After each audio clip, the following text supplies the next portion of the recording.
আজ শুধু সবজি সংরক্ষণ করব আর রান্না বান্না। হ্যালো এভরিওয়ান, আসসালামু আলাইকুম। সকাল সকালই সবজি নিয়ে আপনাদের মাঝে হাজির হয়ে গেলাম। কেমন আছেন আপনারা সবাই? আশা রাখছি কাছে দূরে দেশ এবং দেশের বাইরে যে যে প্রান্ত থেকে আজকে আমার নতুন আরেকটি ব্লগ ভিডিও দেখছেন না কেন, আল্লাহর অশেষ রহমতে সবাই বেশ ভালো আছেন। আমি বিথি, আলহামদুলিল্লাহ আমিও খুব ভালো আছি পরিবার পরিজন নিয়ে। দেখতে দেখতে কিন্তু শীতটা একেবারে ফুরিয়ে গেল।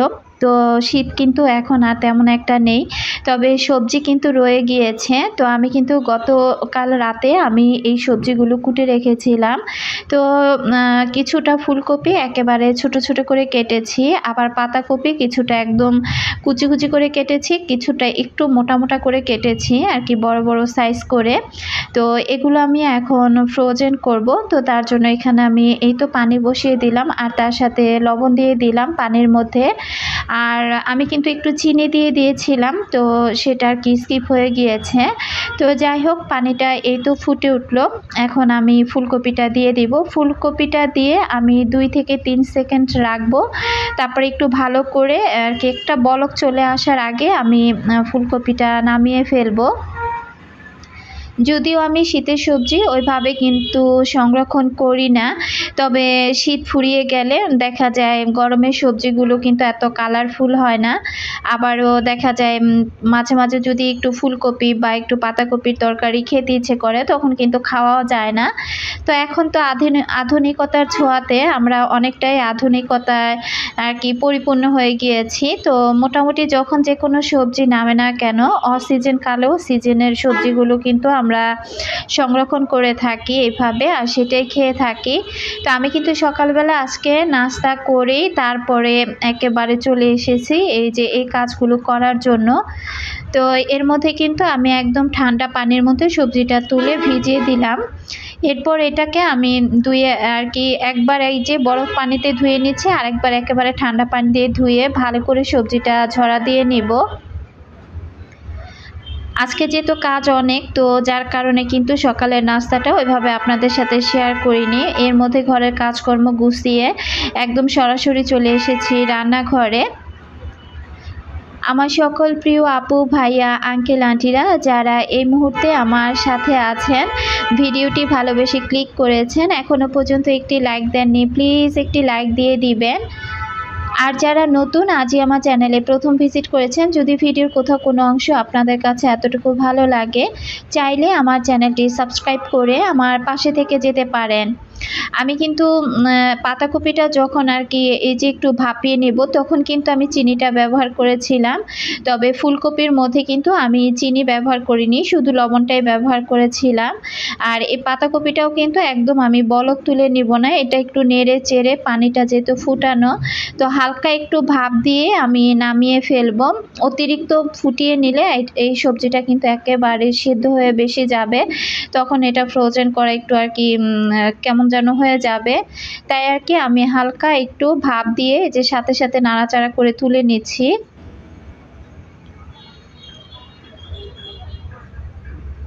অনেক ব্যস্ততার মধ্য দিয়ে কিন্তু সারাটা দিন পার হয়, তবে কাজের তো শেষ নেই।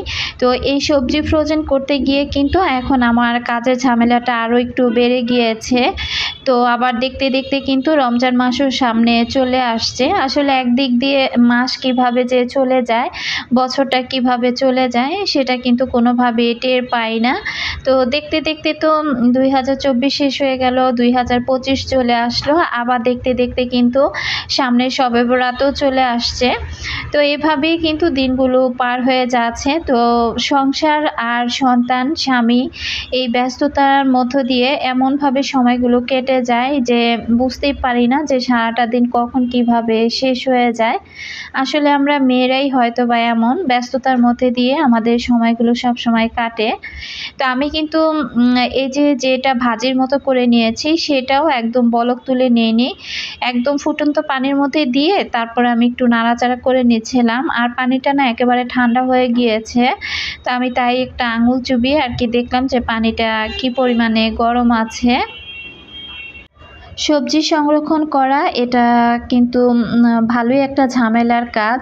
তো এটাকে ভালো করে প্রসেস করে রাখতে গেলে তো তারপর না একটু ভালোভাবে এটা সংরক্ষণ করা যাবে দীর্ঘদিন পর্যন্ত ফ্রিজে। তো আমি এই তো সব কিছু ঠান্ডা পানি দিয়ে ধুয়ে এখানে এই ধোয়া একটা ওড়না, আমি সুতি ওড়না আর কি টেবিলে বিছিয়ে নিয়েছি।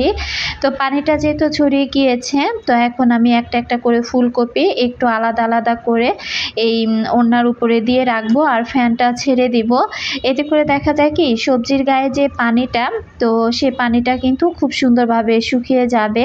আর এপাশে যে পাতাকপিটা একটু বড় বড় করে কেটেছি, তো এটাও কিন্তু আমি এভাবে একটা একটা করে বিছিয়ে দিয়ে রাখবো। তো ফ্যানটা জোরে ছাড়লে দেখা যায় পানি কিন্তু একটা একটা করে খুব সুন্দর করে আর কি প্রতিটা সবজির গায়ের পানি শুকিয়ে যাবে। তো এই যে আমি কিন্তু একদম 4 ভাগে ভাগ করে দিয়ে তারপরে আমি ফ্যান ছেড়ে দিয়েছি। আর আজকে কিন্তু একদম টক টমেটো দিয়ে আমি টমেটোর টক রান্না করব, বা অনেকে খাট্টা বলেন। তো আমরা কিন্তু টকও বলি আবার খাট্টাও বলি। তো আমি এখানে অল্প কিছু পরিমাণে টমেটো নিয়েছি। তো আমি চিন্তা করলাম যে যদি অতিরিক্ত টক হয় তাহলে এটা কিন্তু বেশি একটা খাওয়া যাবে না। তো আমি এই জন্য 4টা কি 5টা টমেটো হয়তো নিয়েছিলাম। নিয়ে এখানে আমি টমেটোগুলো কেটে নিয়েছি। এই টমেটোগুলো কিন্তু আমি ফ্রোজেন করেছিলাম। তো ডিপ থেকে নামিয়ে কিছুটা টাইম রেখে তারপর আর কি কেটে নিলাম। আর এখন টমেটোর টকটা বসিয়ে দিব। আজকে শীতের একটা কি বলবো যে সবজি দিয়ে কিন্তু আমি একটা পাকোড়া বানাবো, এর আগে কখনো আমি খাইনি। আর এই যে টমেটোর টকটা, এটাও কিন্তু আমার ভীষণ পছন্দের একটা টক। তো ওই পাশ থেকে আমি রান্নাটা বসিয়ে দিয়ে এই পাশে চলে আসছি। আবার এই যে এগুলো এখন একটা প্লেটে করে তুলে নিচ্ছি। এগুলো এখন একটা একটা করে সব প্লেটে তুলে এগুলো আমি ডিপ ফ্রিজে রেখে দিব। তো এপাশ থেকে আমি অফ ক্যামেরাতে গাজরগুলো আর কি কুটে নিয়েছি। তো কিছুটা গাজর একটু বড় বড় করেছি, আবার কিছুটা গাজর একটু লম্বাটে করে চিকন চিকন করে কেটে নিয়েছি। আসলে এক এক সবজিতে তো রান্নার জন্য এক একভাবে সবজিগুলো ব্যবহার করা হয় রান্নার কাজে। তো সেই অনুযায়ী আর কি কেটে নিয়েছি। গাজরগুলো আমি একটু গরম পানি করে আর কি ওইভাবেই ফুটন্ত পানিতে 2-1 সেকেন্ড রেখে আবার তুলে নিয়েছি। নিয়ে ভালো করে ঠান্ডা পানি দিয়ে ধুয়ে রেখেছি। তো ওগুলো দিয়ে আসলাম, আর ওই পাশ থেকে ওগুলো শুকিয়ে গেলে তারপরে আমি একটা একটা করে সব আর কি ডিপ ফ্রিজে রেখে দিব। আর এখানে আমার টকটা এই যে বলক চলে এসেছে। এখানে আমি একটু হলুদের গুঁড়া, মরিচের গুঁড়া, ধনিয়ার গুঁড়া, লবণ আর আদা রসুন বাটা আর কি ডাল যেভাবে রান্না করে এভাবে আমি টকটা রান্না করে নিচ্ছি। শীতের সময় কিন্তু এই টকটা খেতে আমার কাছে বেশ ভালো লাগে। তো যাই হোক, আজকে একদম সবজি সংরক্ষণ করতে গিয়ে আমার কিন্তু অনেকটা কাজের প্যারা পড়ে গিয়েছে। একটু পরপর ওগুলো গিয়ে বারবার দেখতে হচ্ছে, আবার এই পাশ থেকে রান্নাও করছি, আরেক দিক দিয়ে কিন্তু ঘরের কাজগুলো করছি। তবে ঘরের কাজগুলো আর ওইভাবে আজকে ক্যামেরা বন্দি করিনি। তো এখানে আমি বেগুন দিয়ে আর কি মাছ রান্না করব। মশলাটা কষিয়ে আমি বেগুনটা দিয়ে দিলাম। তো সাথী সেলিম আইডি থেকে আপু খুব সুন্দর একটা কমেন্ট করেছে। তো যেহেতু টকটা হয়ে গিয়েছে, এখন এটা আমি ডাল ঘুটনি দিয়ে ঘুটে তারপরে এটা আমি রসুন আর পেঁয়াজ দিয়ে বাগার দিয়ে নেব, আর সাথে একটু ধনিয়া পাতা দিয়ে দিব। তো আপুর কমেন্টটা ছিল এরকম: আসসালামু আলাইকুম আপু, তুমি কেমন আছো? আপু তুমি অনেক স্ট্রং, তোমাকে আমি যত দেখি ততই অবাক হই। তোমাকে দেখে আমার খুব ভালো লাগে, কবে যেন তোমাকে আমি সামনাসামনি দেখতে পারবো জানি না। সকালের নাস্তা বানিয়ে দুপুরে খাবার খেয়ে তারপর আবার শুটকিগুলো সুন্দর করে বেছে নিয়েছো। তুমি মনে হয় কাজ ছাড়া কিছুই বোঝো না।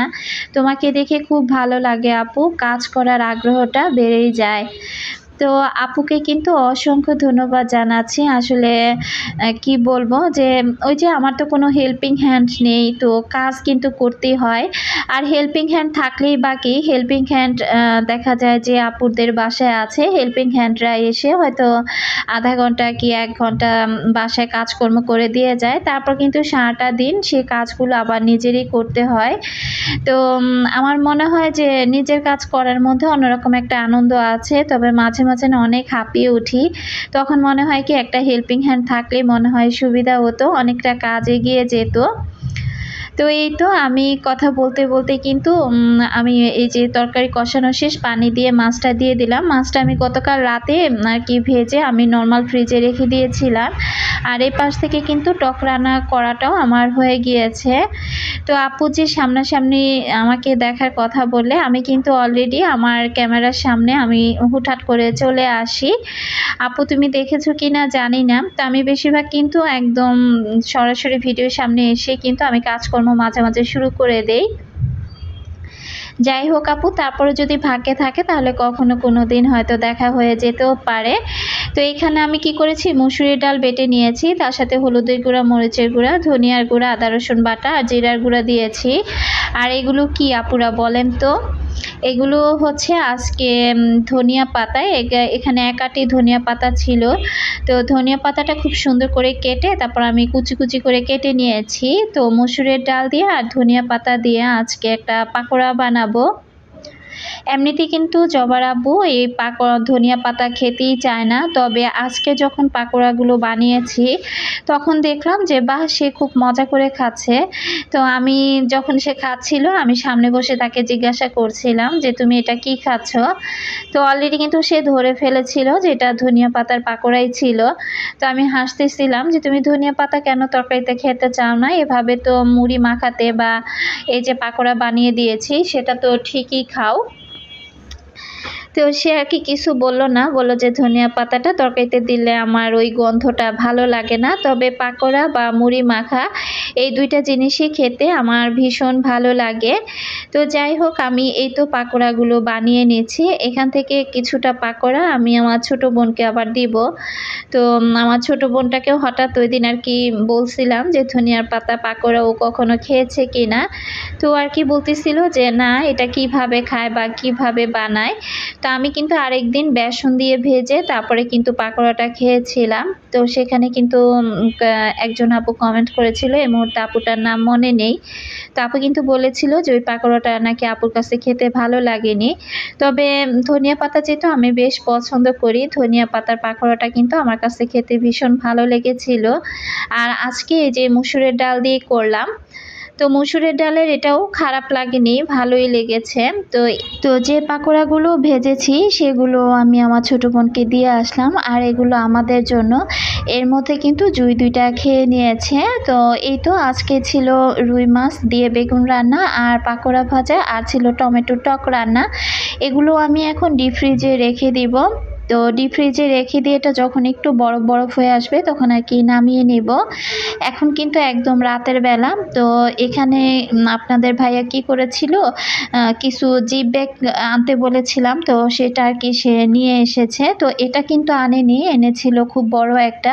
তো সেটা নিয়েও একটা কাণ্ড ঘটেছিল, তো সেটা পরবর্তী ভিডিওতে শেয়ার করব। আমি কিন্তু আজকে একদম 4 রকমের সবজি আর কি সংরক্ষণ করব। ওই দিক থেকে পেঁয়াজের কলিগুলো আমি আগেই আর কি কেটে তারপরে ডিপ ফ্রিজে রেখে দিয়েছিলাম। আর সব কিছুই কিন্তু আমি ডিপ ফ্রিজে রেখে দিয়েছিলাম। এখন যেহেতু হালকা হালকা বরফ হয়ে এসেছে, তো এগুলো এখন আমি সব কিছু এই জিপ ব্যাগে করে রেখে দেব। আর এই পলিগুলো আমি আনতে বলেছিলাম, আর সে কী করেছিল, বিশাল বড় বড় সাইজের পলি নিয়ে এসেছিল। তো এই যে একদম একটা ফুলকপির সাথে কিন্তু আরেকটা ফুলকপি লেগে যায়নি, আলাদা আলাদাই আছে। তো আমি যখন রান্নার কাজে ব্যবহার করব তখন আর কি আমার জন্য একটু সুবিধা হবে।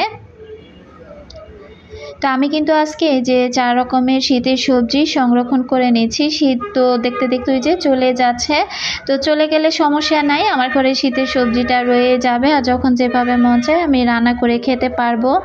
তো আমি বক্সে করে একবার রাখতে চেয়েছিলাম, তবে আমার ঘরের বক্স যেহেতু অত বড় বড় কোনো বক্স নেই, বক্সগুলো একদম ছোট ছোট সাইজের বক্স। তো ওই বক্সে রাখতে গেলে দেখা যায় 2টা 3টা করে বাটি আমাকে ব্যবহার করতে হবে। আর এগুলো বেশি সম্ভবত 1 কেজি ওজনের পর কি সাইজের পলিগুলো হবে। তো ওই জিপ ব্যাগটার মধ্যে দেখলাম যে ওইখানে 20টার মতো আছে, আমি কিন্তু অলরেডি দেখিয়ে দিয়েছি, তার সাথে 4টা ফ্রি দিয়েছিল। তো 24 30টা ছিল মোট। তো আমি কিন্তু আর গণার ওইরকম একটা সময় বা সুযোগ পাইনি। তো খুব তাড়াহুড়া করে সবজিগুলো গুছিয়ে নিচ্ছিলাম, না হলে দেখা যাবে যে পরবর্তীতে এগুলো করতে আজকে আর পারবো না, আগামীকাল আবার করতে হবে। একবার যদি হাতের কাজ রেখে বসে পড়ি তাহলে কিন্তু পরবর্তীতে সেই কাজগুলো আর ওইভাবে করতে ইচ্ছে করে না। তো এখানে এই যে পাতাকপিগুলো দেখেন, এগুলোও কিন্তু একটার সাথে একটা ওইভাবে লেগে যায়নি। তো আমি এমনভাবে রেখেছি, একটু পরপর আর কি আমি যখন দেখছি যে একটু বরফ হয়ে এসেছে তখন আমি নামিয়ে কিন্তু একটু নাড়াচাড়া করে দিয়েছি যেন একটার গায়ে আরেকটা লেগে না যায়। আর আমার যখন যতটুকু দরকার পড়বে সেই অনুযায়ী কিন্তু আমি নামিয়ে নিতে পারবো। তো আজকে কিন্তু আমি একেবারে খুব সুন্দর করে দেখিয়ে দিয়েছি যে শীতের সবজিগুলো আমি কিভাবে সংরক্ষণ করলাম। তো আমি জানি না আমার এখানে কোনো ভুল ত্রুটি আছে কিনা। যদি কোনো ভুল ত্রুটি থেকে থাকে সবজি সংরক্ষণ পদ্ধতিতে তাহলে আমার প্রিয় আপুরা কিন্তু চাইলে কমেন্ট বক্সে জানাতে পারেন। আসলে ভুল আর সঠিক নিয়ে তো মানুষ হয়, তাই না আপুরা? তো এখানে কিন্তু আমি কিছু পেঁয়াজের কলিও এনেছিলাম, তবে পেঁয়াজের কলি আমি আরও আনবো। তবে এক আঁটি যেহেতু এনেছিলাম সেটাই আমি ওইভাবে আর কি রেখে দিয়েছি। আর এখানে এটা না একেবারে বরফ হয়ে গিয়েছিল বেশি পরিমাণে। তো আমি এটা একটু আলাদা আলাদা করে চাকাটা ভেঙে নিচ্ছিলাম। তো শীত যদিও ফুরিয়ে যাবে তবে শীতের সবজিগুলো কিন্তু মোটামুটি আমার ঘরে রয়ে যাবে। আর যখন যেভাবে দরকার আমি হয়তোবা নামিয়ে রান্না করে খেতে পারবো। তো আমার কাছে কিন্তু খুব ভালো লাগছিল এভাবে সবজিগুলো রাখার পরে। তো জবার আব্বু বারবার বলতেছিল যে এতগুলো সবজি তুমি কত টাকা দিয়ে নিয়ে এসেছো? তো সে বলতেছিল আমি 100 টাকায় নাকি এত সবজি নিয়ে এসেছি। তো আমি পরবর্তীতে তাকে বললাম যে না, এখানে 100 না, প্রায় 3টা ফুলকপি, একটা পাতাকপি, তারপর পেঁয়াজের কলি, গাজর সবকিছু মিলিয়ে প্রায় ওইখানে 200 টাকার মতো সবজি ছিল। তো যাই হোক আমি কিন্তু খুব সুন্দর করে সবজিগুলো প্যাকেট করে নিয়েছি। আর গাজর যেহেতু অল্প অল্প পরিমাণে তাই আমি এগুলো বাটিতে করেই রাখলাম। আর যখন বেশি পরিমাণে আবার কিছু গাজর আনবো তখন ওই প্যাকেটে করে আবার আমি রেখে দিব। আর এই যে প্যাকেটে রাখার সুবিধা হচ্ছে এই যে বেশ পরিমাণে প্রায় 1 কেজি পরিমাণও কিন্তু এখানে রাখা যাচ্ছে। রেখে আমি একটার উপর একটা খুব সুন্দর করে আমি এভাবে রেখে দিচ্ছি। তো এভাবেই কিন্তু আজকে আমার সবজি সংরক্ষণের প্রক্রিয়া চলতে চলতে আমার দিনটা শেষ হয়ে গিয়েছে। তো জানি না আমার ভিডিওটি আমার আপুদের কাছে কেমন লেগেছে, ভালো বা মন্দ লাগুক অবশ্যই একটি কমেন্ট করবেন। আর আমার ভিডিও শেষ পর্যায়ে আমি চলে এসেছি, টেবিলটা পরিষ্কার করে নিচ্ছি। আজকের মতো এখানে বিদায় নিচ্ছি। আল্লাহ হাফিজ, আসসালামু আলাইকুম।